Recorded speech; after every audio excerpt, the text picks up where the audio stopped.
Kapag taken ka, aminin mo. Marami sa atin na nakadepende ang sagot mo sa itsura ng nagtatanong sa'yo. Naka-encounter ka na ng ganitong tao?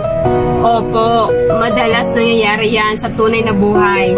Hindi ko alam kung bakit, pero may mga ilan na ganyan ang gawain.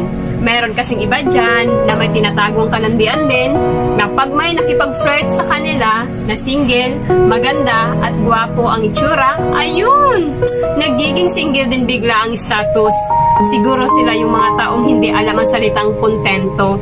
Sana man lang, bago nyo gawin yan, isipin muna ang mararamdaman ng iyong karelasyon. Masakit ata ang maloko nang hindi mo nalalaman. Darating din na ang time na makakarma din kayo sa ginagawa nyo. Yung tipong lahat ng ginagawa nyong pangluloko ay babalik din sa inyo. Kaya isip-isip din. Mas masarap ata magmahal ng walang halong pagluloko. Tulad nga sabi nila, lahat ng ginagawa mo sa kapwa mo ay babalik sa'yo. Kaya mag-ingat ka sa tinatawag na karma.